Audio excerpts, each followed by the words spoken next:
Hello, everybody. And welcome back. We are continuing on with our Wukong playthrough. We are now in the Thunderclap Temple, but we are going to make a brief withdrawal because there's something I want to check. Because, again, I just couldn't help it. As always, I didn't figure out exactly what to do, but I did go and kind of see what was up with... Try to see what was up both with the pagoda and the other thing, mainly because I wanted to see if one of them is something we have to come back to, like we did with the Red Long in Chapter 1. And, well, it turns out the Great Pagoda is somehow linked to a secondary ending to this game. So we aren't going to worry about that anymore, but apparently I can't remember if I ran into some dude here or not. But apparently, like, this guy is something we need to do to get the melon field thing to go on. I think they... So we're going to quickly do that first. You know, I want to get my side stuff out of the way so we know that we just have a clear rush in to the boss of the area and can get everything we're able to get in one go. Even though I intend to play this a second time, I do want to really kind of get through with all this.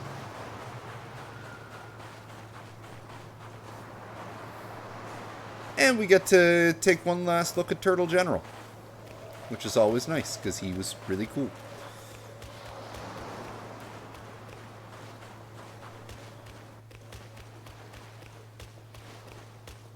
Actually, I think I did do this. Didn't I?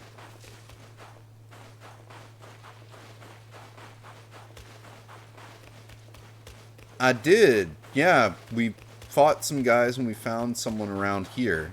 We talked to him. Huh. Okay. Well, I guess we might as well go back to the temple then.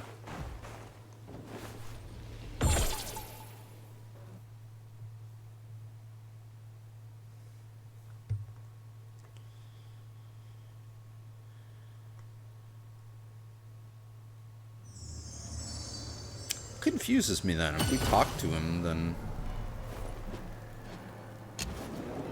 why is that Buddha statue empty? Huh. Any sparks we can use? Yes. Thought I'd bring a fire. You know what? I just had a thought. It's the one thing I haven't tried. Sure, we'll put a point in. Let's give this a go.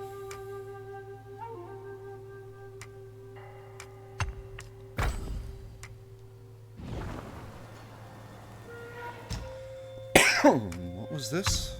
Oh, right, the new summon. Look how many levels these guys all have compared to Wolfman.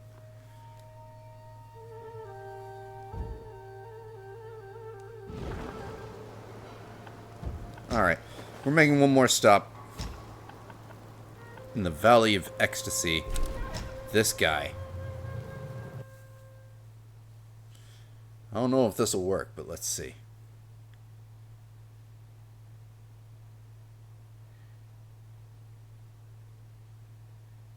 Ooh. I think I also just... How are we doing for will? Ooh, we have enough will. That's good. What's the new item here? Oh, life-saving pill.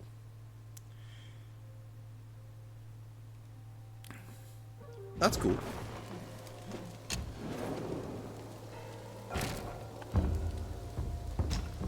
Nope. Let's go to weapons.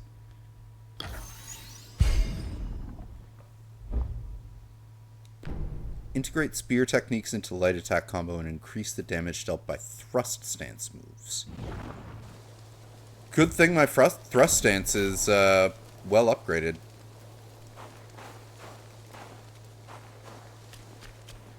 Okay.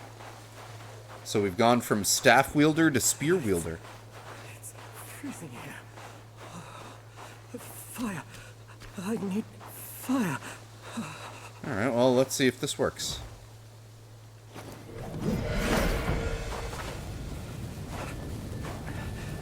Oh! It did! Fire.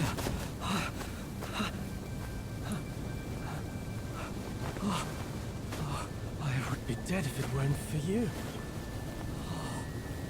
No more frost now.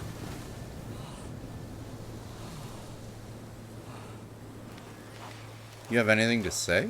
I heard that Buddha planted watermelons here hundreds of years ago. One bite grants prolonged life. Yet, when the cold bites all around, without your powerful spells, there's no way I can find it. Someone once saw a chubby boy jump from the cliff with a watermelon in his arms. He rushed to the edge of the cliff but saw no movement down there. Seemed like certain death. But suddenly, he heard the boy laughing from beneath, on and on. Bewildered, he fled from the cliff. This story may offer a clue for my treasure hunt. Maybe the watermelons were planted under the cliff. Melon. Don't let me keep you, sir. Melon. I will leave by cliff. myself Yeah. when I feel warm enough. This story Now it's may making offer sense. A clue for my treasure. Maybe don't let me. I will leave by. Alright. Now let's check that Buddha statue.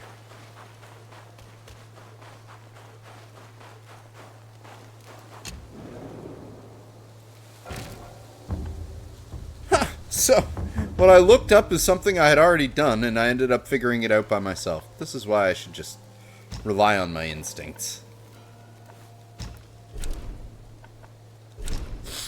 The melon field.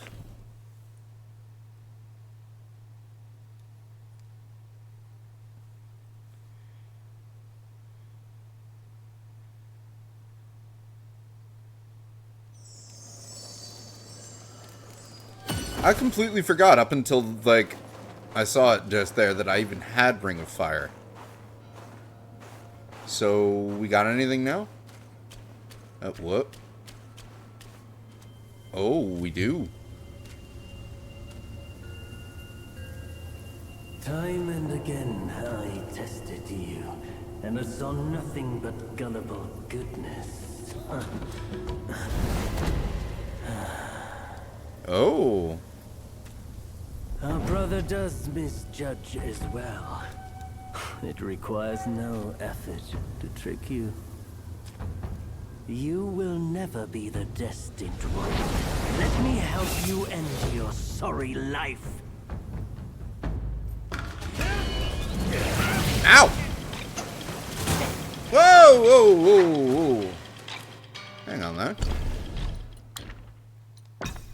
Oh, shit.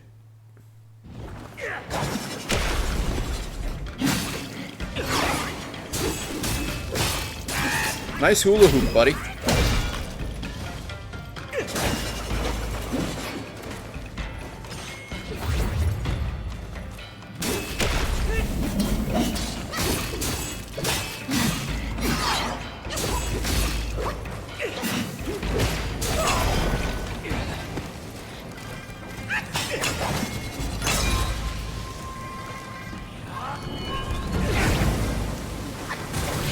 Ooh.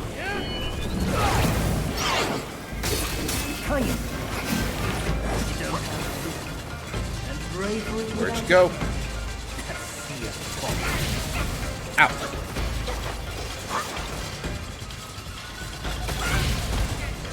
Did you just turn into a flaming bone wheel or something?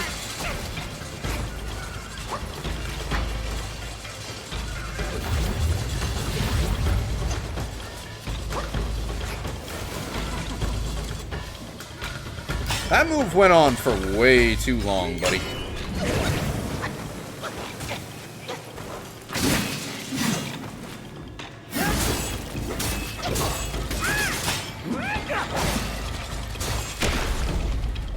New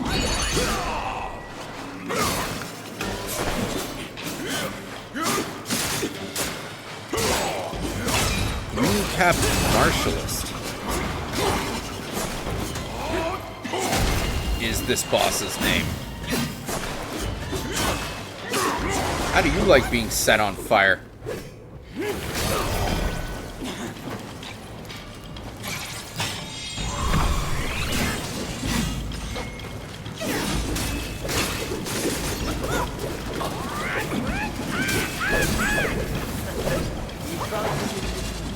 Hardly a fair fight.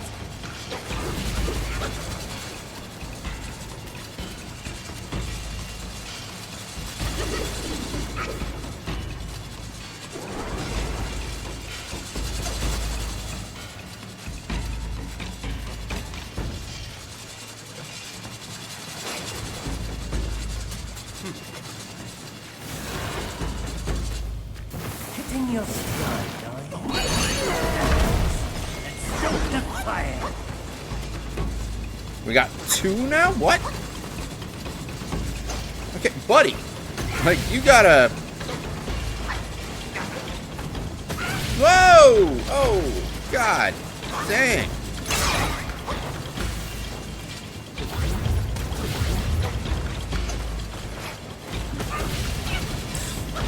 Okay, this is a little ridiculous.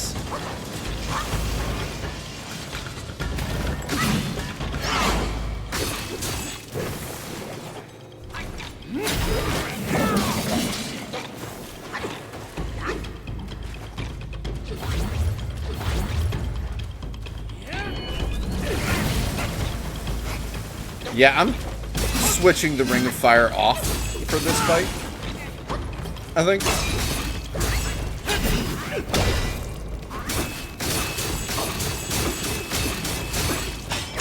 Brother told me you were young now, but testing you was clearly a better choice.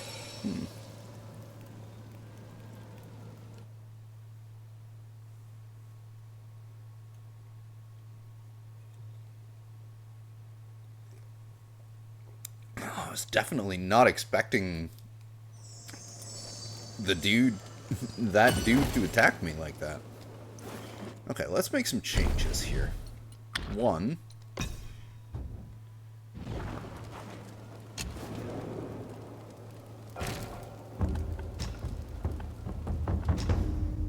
Okay.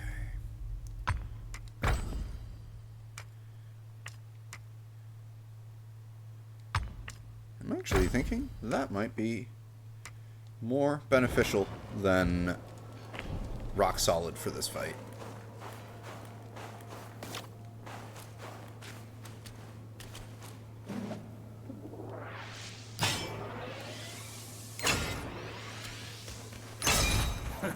Still set in your way. Why bother trying again? Lock on, please.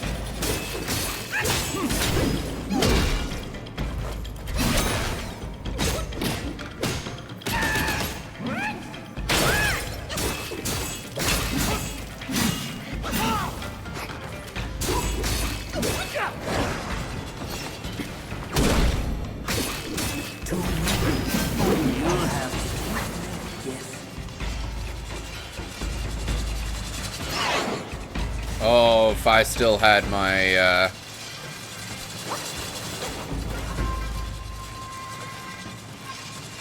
if I had my time stop active, I'd be pulling him out of this right now.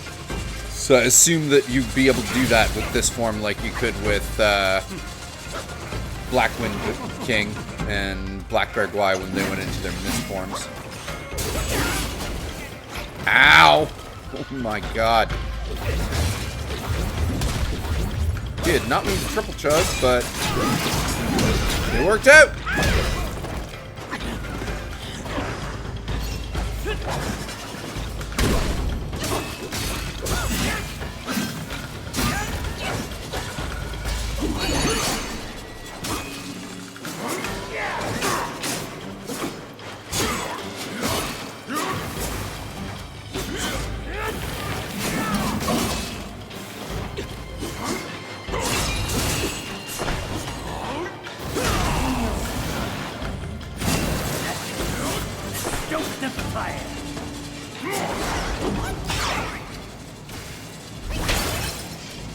Oh, no, that didn't work this time. I just have to wait it out.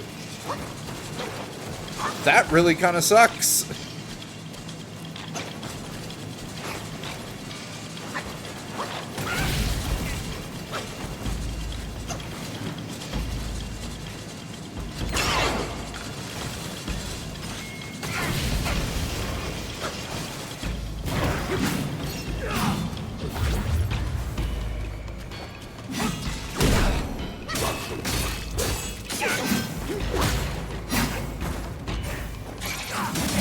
Oh!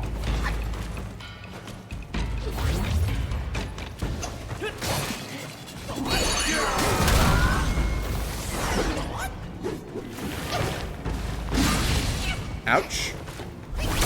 Why try those amateur tricks again?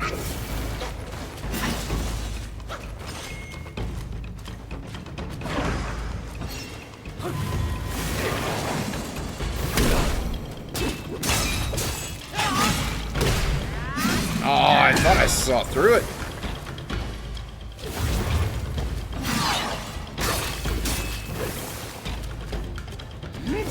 Tough fight.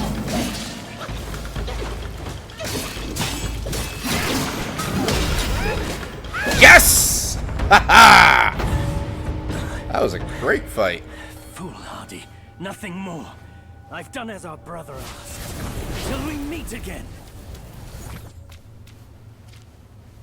Till we meet again, huh?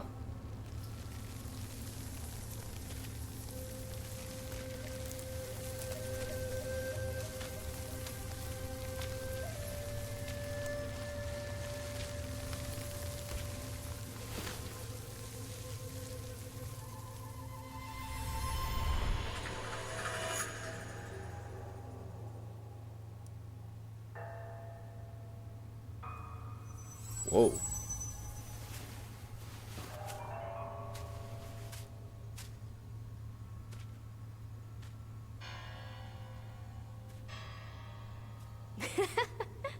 Your faith has led you here. Rest easy. You won't find those noisy chantings and pained screamings here. Huh.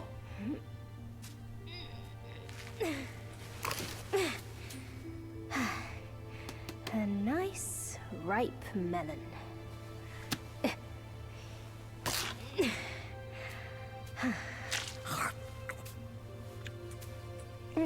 Want a bite? The little fat kid, our baby Buddha friend. Now it makes sense. It's better than you think. Sun Wukong used it to trick that disciple of mine.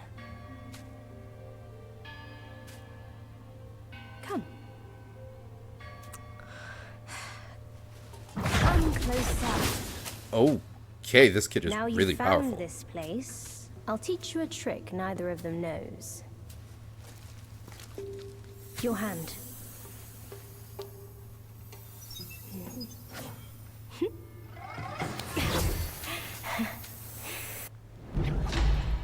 Spellbinder. Binds spells, vessels, transformations, and soul skills to enhance attack, focusing solely on martial arts to subdue enemies.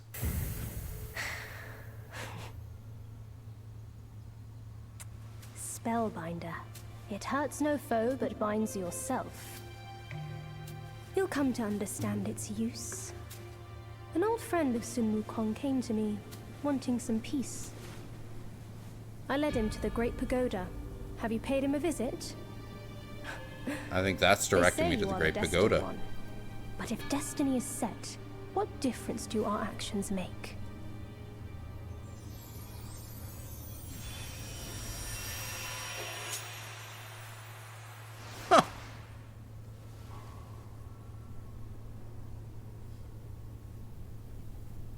Oh, I thought this place was going to be a permanent melon patch. Oh,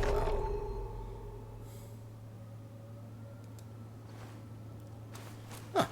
Huh. Okay.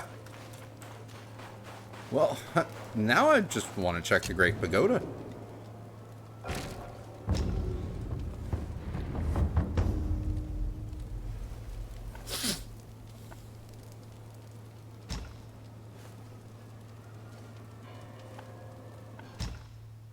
where's this? Oh, it's over here. An offensive spell activated by slapping the character written on the palm against the chest. It considerably enhances attack. While active, the character emits a continuous golden glow, binding the use of any other spells, vessels, transformations, and soul skills. When confronted with formidable foes capable of restricting spellcasting, this spell may offer an unexpected advantage. Oh, like Yin Tiger and how he can basically dispel our time stop. That's interesting. Do I have any sparks that I can put into that? Not yet. Well, I could always respec, but I don't really want to respec. I don't like respecking. I'd rather see if I can go for it all.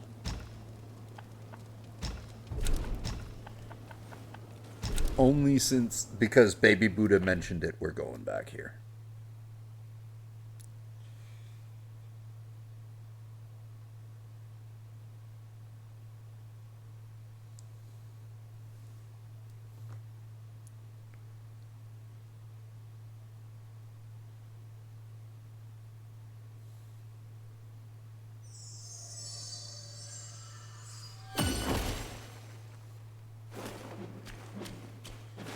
You have a friend in the Great Pagoda.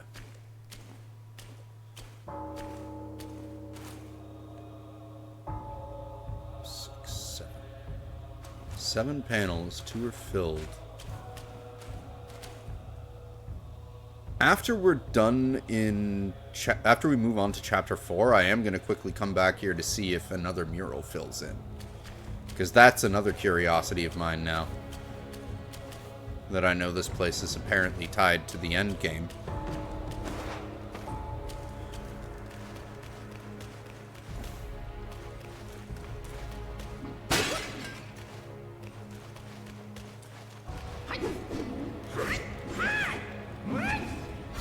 I do like the way that the move style changes slightly with the spear.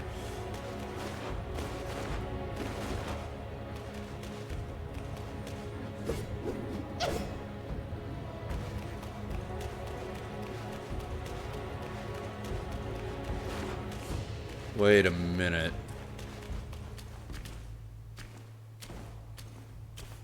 It is tied to the endings. I just realized. I thought the mural looked familiar, but it was a little bit faded. But that is the mural that we got at the end of Chapter 2.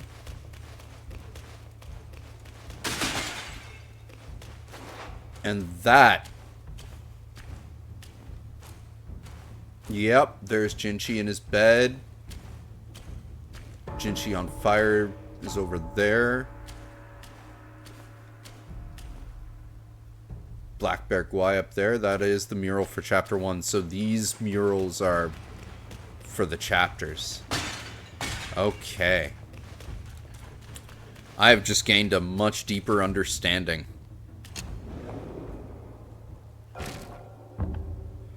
of this place and what it's there for.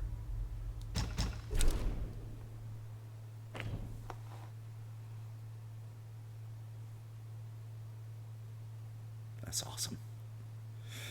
All right.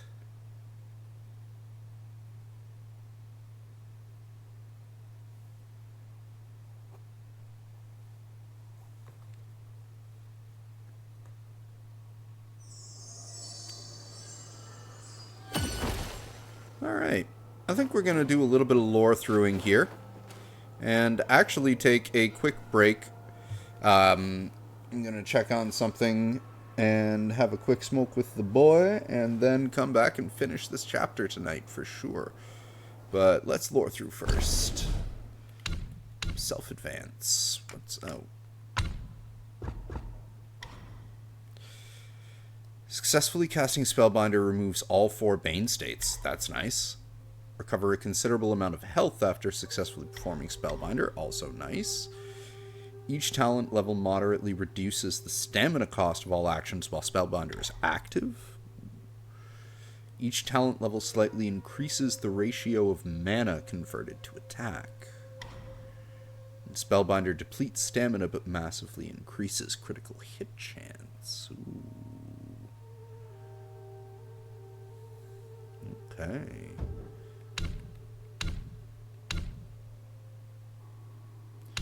Actually, what are my relics doing again? The light attack one, good. Temporarily increase attack after a perfect dodge. That is also good.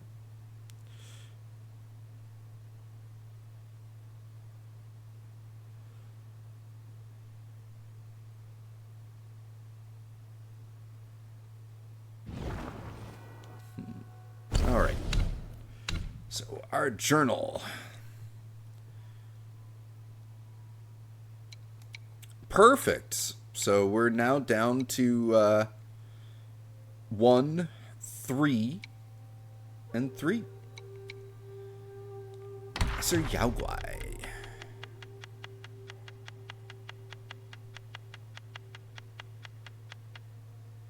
Overseeing Monk, which is kind of a funny name for him, given he's blind. With closed eyes, he practices through a mere fist. In silence, discerns the loyal from the twist. Cutting thoughts, he seeks the pure domain. Desires quelled, new bonds are slain. In the temple, all monks could seek guidance from those most skilled. Among them, the monks who were passionate about fist martial arts always followed their second senior disciple, non-able to practice and train. That would make sense why they're all fighting like non-able.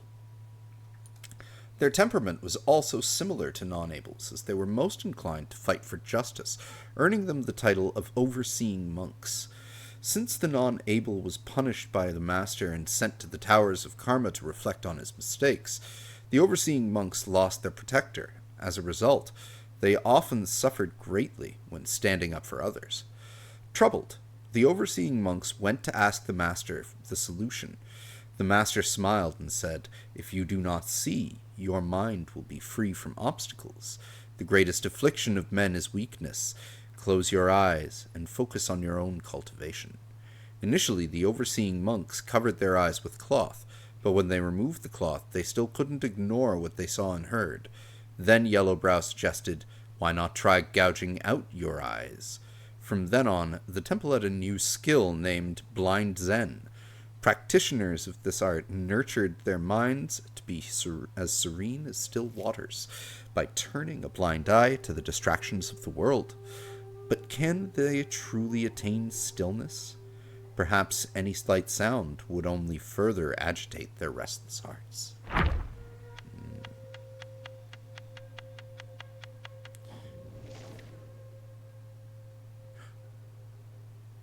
I did encounter one of those. I killed it. So why don't we have the actual thing for it? It was outside, wasn't it?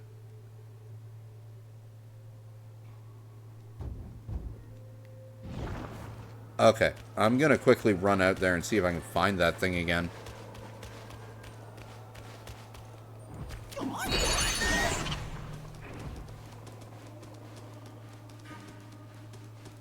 Because I killed it. So why didn't I get the full portrait for it? Why didn't I get the description as well?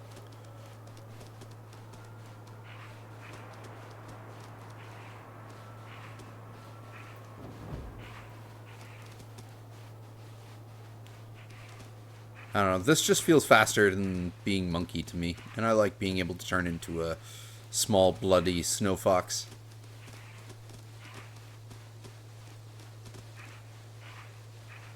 Where was it? Now I can't remember where I fought it. Was it on the other side? Oh, no. It was on the other side.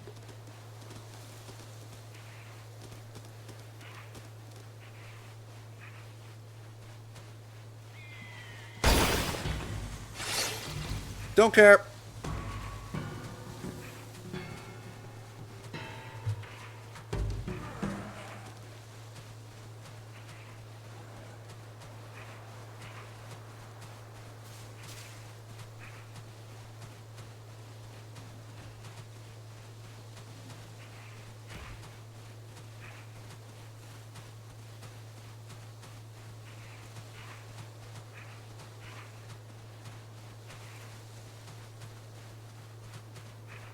Please don't tell me it was only a one-off thing, too.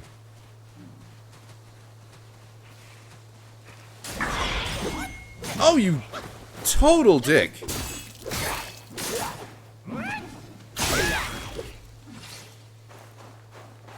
Taste my spear. Come on.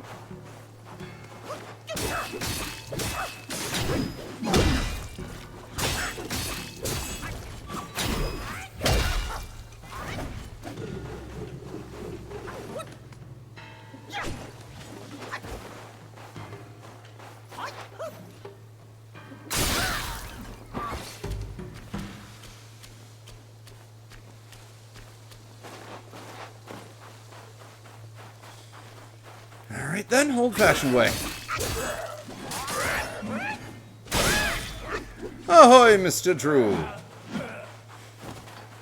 You've got me doing one final backtrack before taking one last quick break. We've solved the mystery of both the temple and the pagoda. The pagoda is something that we'll be doing over time, though, because those murals are apparently all murals from... Oh, no, not again.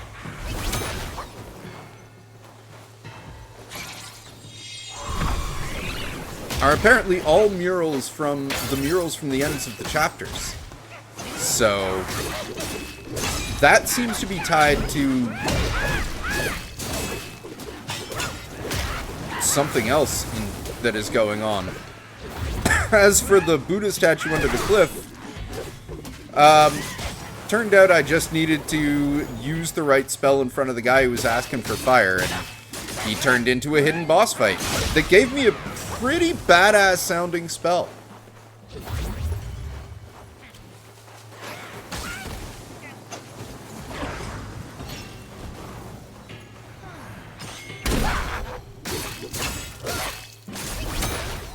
Yeah, stay put.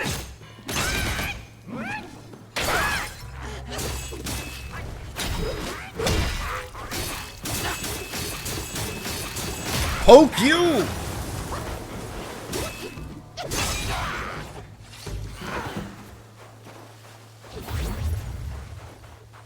Wait, it wasn't here.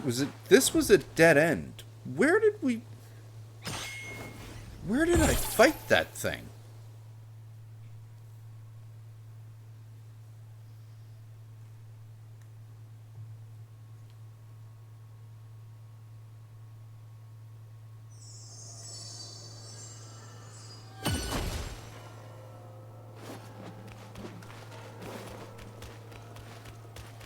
Was it further in the temple, maybe? Hopefully we'll find another one. It's a lesser Yaoguai, so it should show. Another one should show up. We just have its portrait, we don't have its lore.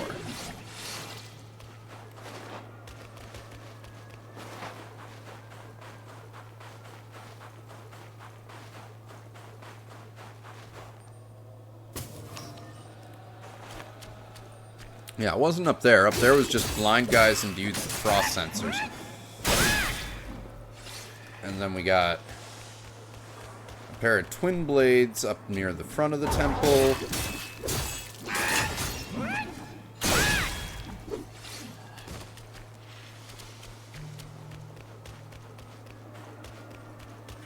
Everything over here was just like a bunch of sensor dudes and a tentacle rapist, right? I can say tentacle rapist on Twitch, right? Bezos won't disconnect me? Yes. That's all that was here.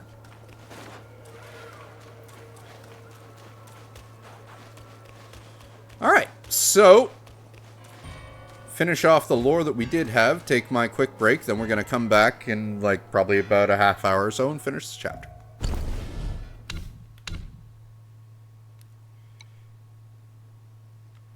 Yaoguai Chiefs, the monk from the sea. Bitter lake's expanse, no end in sight. The ferry of enlightenment he sought day and night. Low means may tempt, but yield no gains. True greatness takes flight in honor's domain. Years ago, Yellowbrow crossed the Bitter Lake on a towered ferry. Upon disembarking, he discovered some strange fish clinging to the ship's hull. These fish, known as hiluo, had a single head but 10 bodies, making them bizarre and fearsome. When the fish saw Yellowbrow approaching, they wondrously bowed and made noises, indicating their desire to follow him and escape the bitter lake. Yellowbrow laughed and said, "With your strange forms, others would surely reject you, but I find it interesting to take in what ordinary people would not." With that, he accepted these strange fish as his disciples, clothed them, and taught them how to read and transform into human forms. He even allowed them to practice freely within the realms of the New West. One of the fish, Gwais, was particularly robust and had a fierce temperament.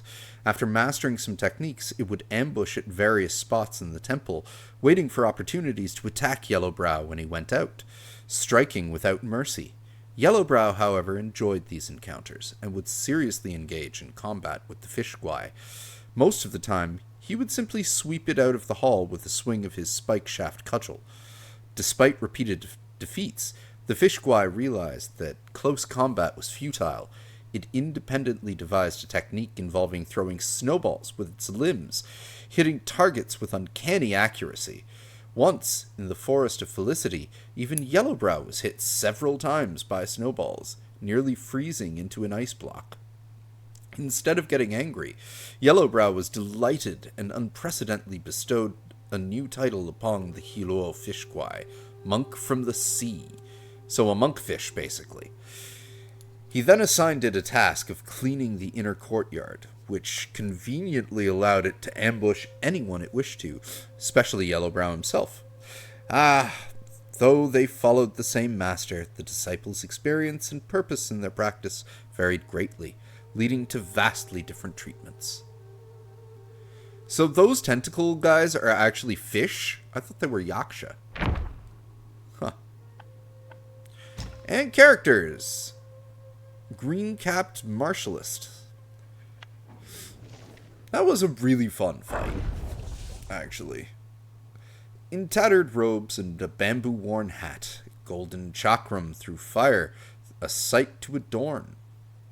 Oh, bamboo hat worn. Golden chakra through fire, a sight to adorn. Now it rhymes. 3 times in snow his zen heart tried, neither foe nor friend, just mischief implied. Gray and white, ice and snow, blanketed the entire mountain range. In a deep valley there was a peculiar cave with a lush green watermelon field thriving exceptionally well. A young monk was in the field picking melons, patting them here and there, but none seemed to satisfy him. Next, the watermelon field stood a strange man wearing a bamboo hat, watching the young monk pick watermelons. "My brother said that if there is a chance, I can test the monkey on his behalf," he said. The young monk finally picked up a watermelon, weighed it with his hands, and smiled.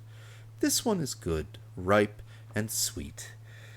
The one you mentioned, I've already checked him for you. He's good."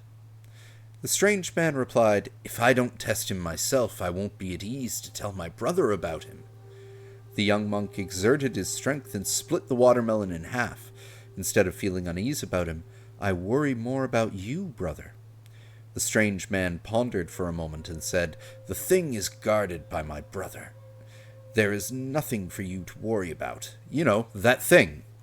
Guarded by his brother in that place." The young monk, munching on both halves of the watermelon, just like he was in the cutscene with us, said noncommittently, "That's the thing. That thing tests the bearer's heart greatly. He's borne it alone for many years. Let's hope he doesn't fail at the last moment." The strange man quickly responded, "That's why if this time that monkey succeeds, wouldn't it be the best for both of you?" The young monk stopped, looked up at the strange man, who quickly bowed his head and apologized. The young monk laughed again, waved his hand, and said, Go. First pass my disciples' test, and then we'll talk about the rest."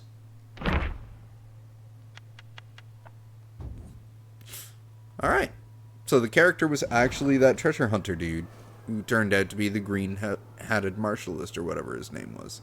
But yes, we are going to take a quick break now that we have explored, now that we've finished the melon field side mission and know more about the pagoda and of Lorthrud. When we come back, it's all Thunderclap Temple until this chapter is done. So join us for that. I'll be back in like a half hour or so. See y'all then.